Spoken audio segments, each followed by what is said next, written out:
Hello दोस्तों, स्वागत है हमारे YouTube channel dark web star पर।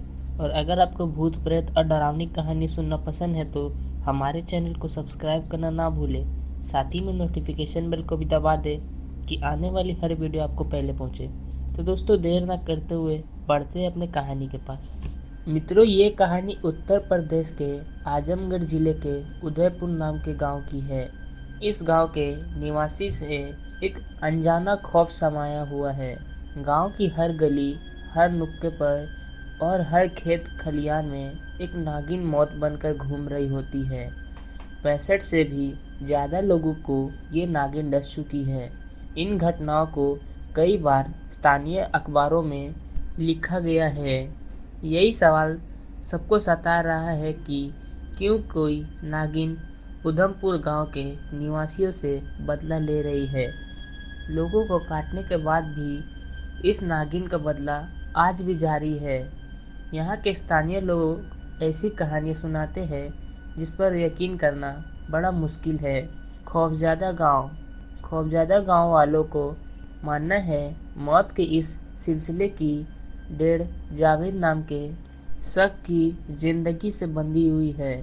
जावेद एक फक्कार, आलस और मनमौजी सा लड़का था। उसको एक लड़की से मोहब्बत हो गई थी। गांव से दूर वीरान में हमेशा वो उस लड़की से मिलने जाया करता था। पूरे गांव में जावेद की किसी लड़की के प्यार में पड़ने की खबर फैल चुकी थी, लेकिन किसी ने भी उस लड़की को नहीं देखा था। अपनी ही धुन में रहने वाला जावेद सबके लिए चर्चे का विषय बन गया था। उस लड़की के लिए जावेद की दीवानगी की बात हर जुबान पर थी। एक दिन गांव के बच्चे ने जावेद को अकेले में बात करते देखा। क्या सच में कोई मौजूद था या कोई लड़की वहाँ थी क्या? और अगर वो थी तो बच्चे उस लड़की को क्यों नहीं देख पा रहे थे? रहस्य ग्रहण होते गाया और सवालों की कितारें लंबी होती चली गई, लेकिन जावेद की प्रेमिका के बारे में किसी को कुछ पता नहीं चला। इस सारी बातें में जावेद के घर वालों ने एक नेक लड़की देख जावेद की निकाह कर दी। जावेद को ये निकाह कबूल नहीं था, लेकिन घर वालों की जिद के आगे उसकी एक नहीं चली। जावेद ने घुटने टेक दिए और निकाह के लिए राज़ी हो गया, लेकिन इस खबर को वो अपनी मोहब्बत से कैसे छुपा सकता था। शादी की खबर सुनने को वो उस लड़की के पास पहुंचा और तब हुई एक ऐसी घटना जिसे देखकर जावेद की रूह कांप उठी, क्योंकि लड़की समझकर जिसे वो अब तक प्यार कर रहा था वो थी एक इच्छाधारी नागिन। कहते हैं रूप बदल जाए लेकिन फितरत कभी नहीं बदलती है, और वो लड़की भी जावेद की शादी की बात सुनकर नागिन बनकर जावेद को डस लिया। फिर शुरू हुआ नागिन के बदले का सिलसिला, और एक के बाद एक 65 लोगों को नागिन के विष का शिकार हुए। नागिन के खौफ से लोगों ने घर से बाहर कदम रखना बंद कर दिया। भय में डूबे गांव वालों के लिए नागिन का साथ देने एक नाग भी आ गया। गांव वालों का कहना है कि वो नाग जावेद ही था, क्योंकि अक्सर नाग और नागिन को जावेद के घर के पास देखा गया था। गांव के एक तांत्रिक दशरथ सेठ का कहना है कि ये दोनों नाग जावेद के घर के अपना बनाना चाहता है, तो इस तांत्रिक ने तंत्र से इन नागों को जावेद के घर से दूर कर दिया, और तभी से वो लोगों को डस रही है। इस घटना के बाद यही तांत्रिक संप्रदान से पीड़ित लोगों का इलाज कर रहा है। ये तांत्रिक कड़कड़ाती ठंड में पीड़ित को ठंडे पानी से नहलाकर उनका इलाज करता है, क्योंकि उसका मानना है कि अधिक मात्रा में ठंड पानी से सांप का जहर कम होता है। इसी के चलते सांप के डसे 65 लोगों को सिर्फ एक ही की जान गई है। इतने जहरीली सांप के काटने के बावजूद ये ठीक हो गए।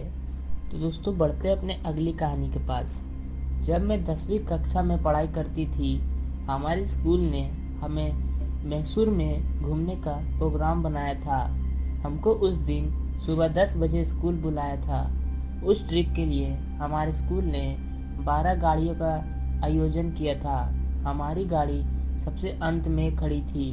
हम सारी सहेलियां गाड़ी में बैठ गई थी। कुछ ही देर में फिर गाड़ी चल पड़ी।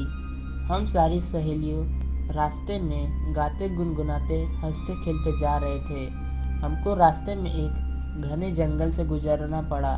उस रास्ते पर दूर दूर तक कोई इंसान का नामो निशान नहीं था। उस रास्ते से गुजरते वक्त मुझे अजीब सी घुटन महसूस होने लगी।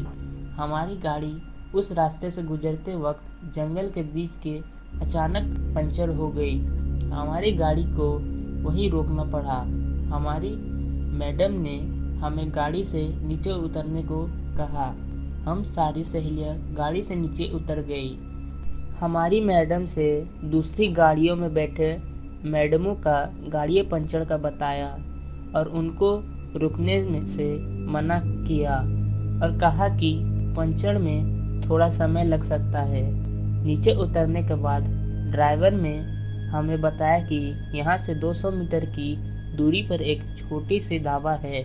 आप सभी लोग वहाँ जाकर चाय नाश्ता कर लीजिए और मैं गाड़ी टायर बदल कर आता हूँ। हमारी मैडम बस के पास खड़ी रही और हम पांचों लड़कियों पैदल चलते चलते पहाड़ी के वो जंगल इतना गहना था कि केवल जंगल जानवरों की आवाज़ सुनाई दे रही थी। सभी उस ढाबे पर पहुँचे। वहाँ से बूढ़ा सा आदमी चाय बना रहा था। उसे देखकर मुझे एकदम से चक्कर जैसा महसूस हुआ और मैंने उसे नज़रें हटा ली। हम सभी लड़कियों ने वहाँ पर चाय पी। तभी थोड़ी देर में वहाँ ज़ोर से किसी औरत के चीखने का आवाज़ सुनाई दी। ऐसी आवाज़ सुनकर मैं और मेरी सहेलियाँ बुरी तरीक़ा से डर गई। तभी वो बूढ़ा आदमी लंगड़ाता हुआ ज़ोर से जंगल की ओर भागा। तभी मेरी एक सहेली को उल्टियाँ होने लगी। हमने तुरंत मैडम को फ़ोन लगाया, लेकिन फ़ोन पहुँच से बाहर बता रहा था। हम सभी लड़कियों उस जगह पहुँचे जहाँ बस खड़ी थी। जब हम वहाँ पहुँचे तो हमारे होश उड़ गए कि बस कहाँ गायब हो सकती है। हम सभी बुरी तरीके से सहम गए थे और हम सब उसी ढाबे पर चले गए।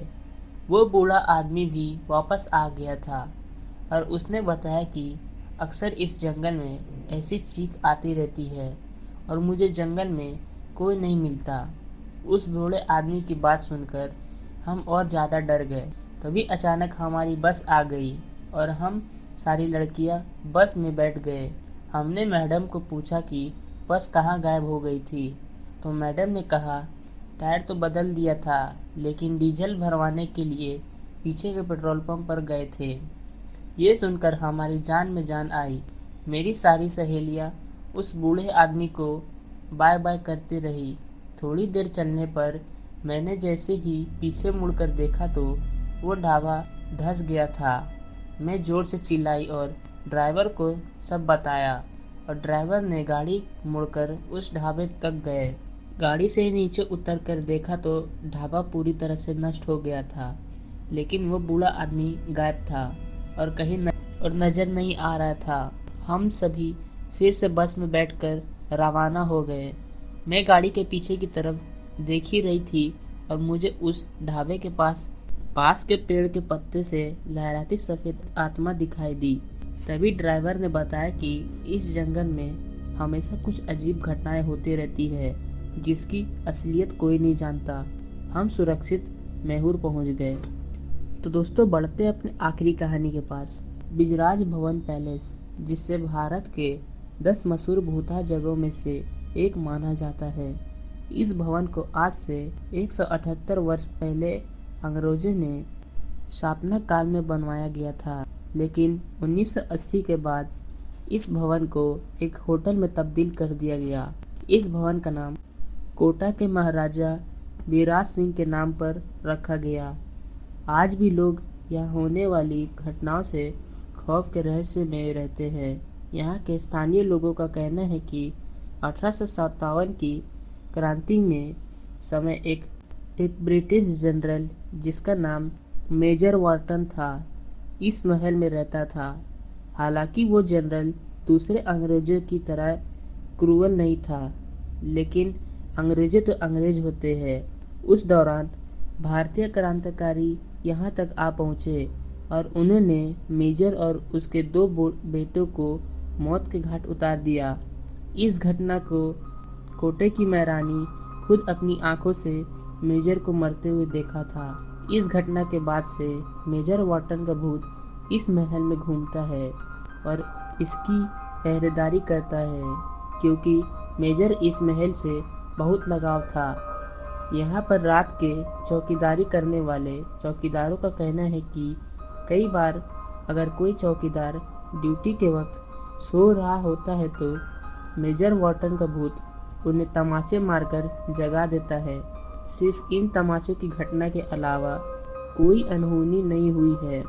मेजर वॉटन का भूत ना किसी को नुकसान पहुंचाता है, बस अपने प्यारे महल की सुरक्षा में उसकी आत्मा आज भी उस महल में भटक रही है। इन सभी घटनाओं में कितनी सच्चाई है, ये तो केवल वह काम करने वाले चौकीदार बता सकते हैं।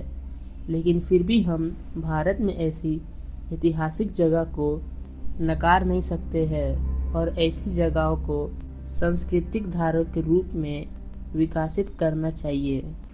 तो दोस्तों, ये थी आज की कहानी। उम्मीद करते हैं आपको पसंद आई होगी। अगर आप ऐसी कहानी रोज़ सुनना चाहते हैं तो हमारे चैनल को सब्सक्राइब करें। तब तक के लिए गुड बाय।